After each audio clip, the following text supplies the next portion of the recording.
Boa noite, a paz.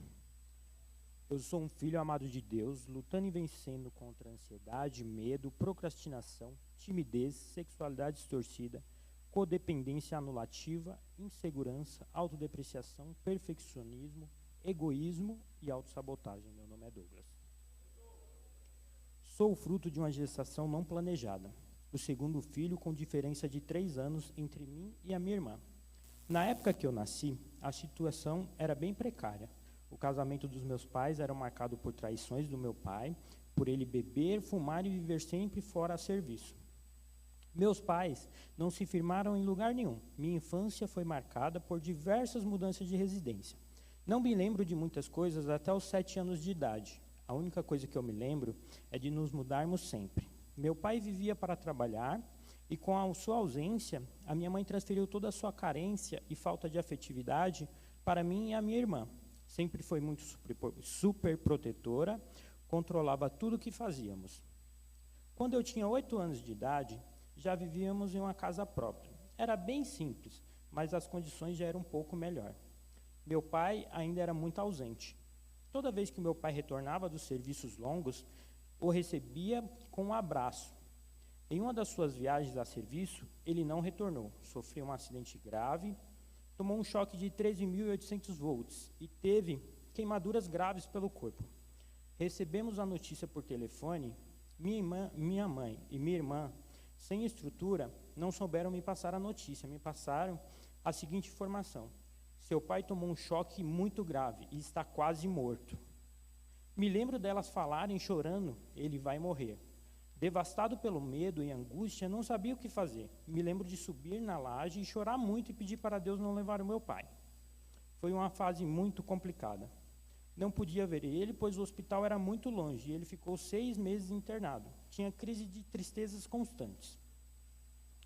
Quando retornou para casa, estava bem debilitado, com várias cicatrizes e amputações nos pés. Minha mãe se desdobrava para manter as necessidades básicas da casa e cuidar de nós. Meu pai foi melhorando e desencadeou um quadro de depressão, pois sentia inválido. Foi uma fase complicada, pois não conseguia emprego e nem aposentadoria por invalidez. Foi um tempo de muita luta. Quando tinha 12 anos, ele conseguiu se aposentar e resolveu que iríamos mudar novamente para a Bahia.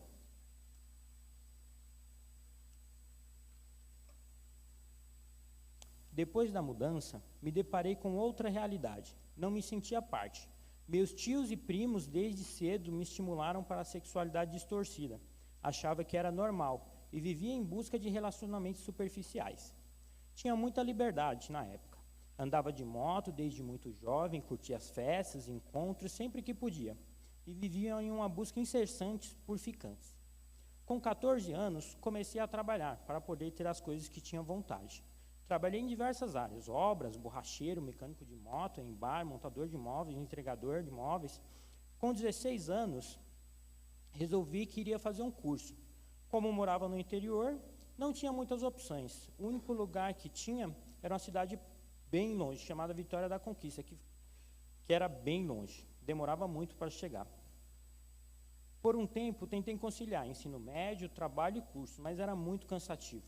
Quando fiz 17 anos, resolvi que iria mudar para a cidade em qual fazia o curso, para poder finalizar o curso e tentar novas oportunidades. Consegui um estágio em uma clínica e esse foi o ponto inicial. Comecei morando em uma república, depois com alguns conhecidos e, por fim, aluguei uma kitnet. Era bem difícil para me manter, o orçamento era bem apertado e eu me esforçava ao máximo. Lembro de andar grandes distâncias só para economizar a passagem.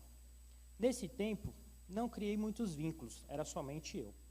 Quando me formei em técnico em enfermagem, minha irmã, que morava aqui em São Paulo, me convenceu que aqui era a melhor opção para mim, então decidi vir.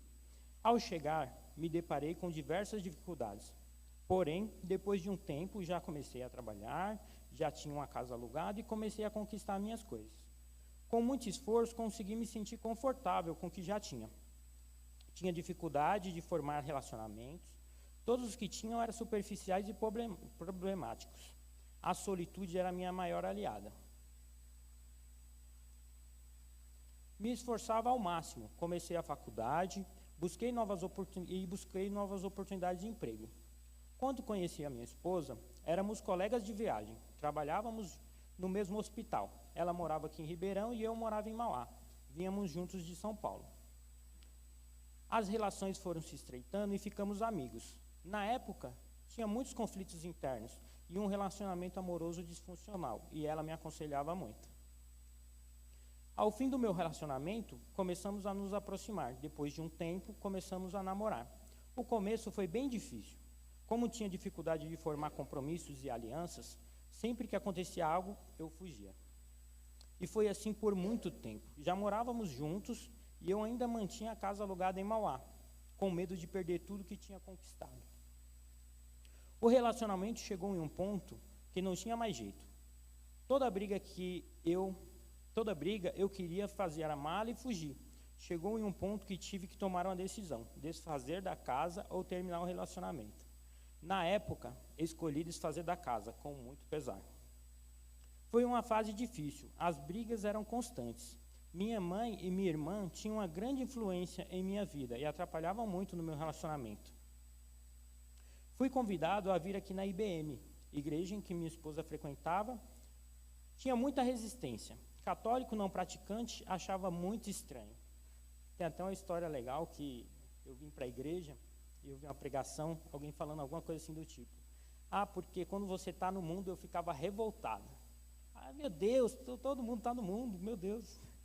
Eu não entendia o que significava.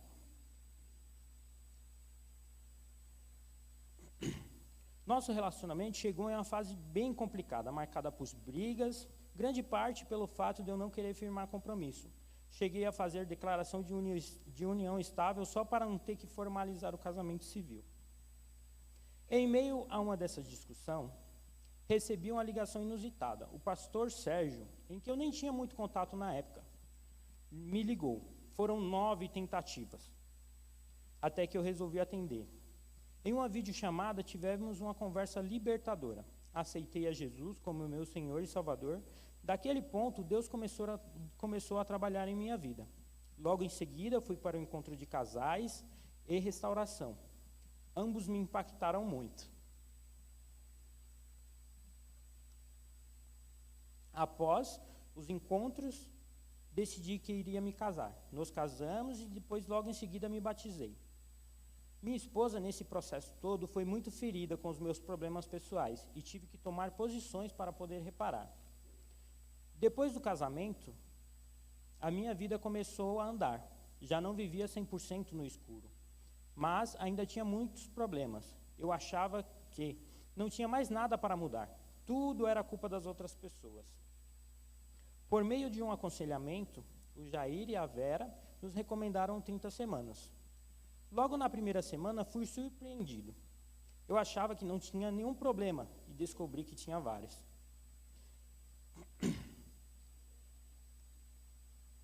Alguns dos problemas que reconheci logo de início foi a timidez, a introversão, que a raiz foi as diversas mudanças de residência na minha infância. O egoísmo, a codependência anulativa e a dificuldade de me desculpar. O ponto que o 30 Semanas mais me ajudou foi identificar as minhas falhas a serem tratadas, pois antes achava que não tinha. E ao decorrer das semanas, fui identificando e comecei a tratá-las. Algo que foi transformador em minha vida foi a roda de partilha. Homem, tímido e de poucos amigos, não me sentia à vontade, nem tinha ninguém com quem compartilhar os meus problemas e ter uma conversa sincera. Encontrar um lugar onde podia me abrir sem ser julgado foi libertador. Hoje em dia, quando acontece alguma coisa na minha vida, eu já saio correndo. Falo, Jair, pastor Erdinho, Cleivane, as minhas pessoas de confiança, eu já vou e já agarro eles no caminho e já solto o verbo. Hoje tenho muitas falhas e dificuldades, mas já venci muitas barreiras. Os 30 Semanas me ajudou isso, com o auxílio do Espírito Santo. E como um filho amado de Deus, creio que serei 100% curado. Obrigado por escutar.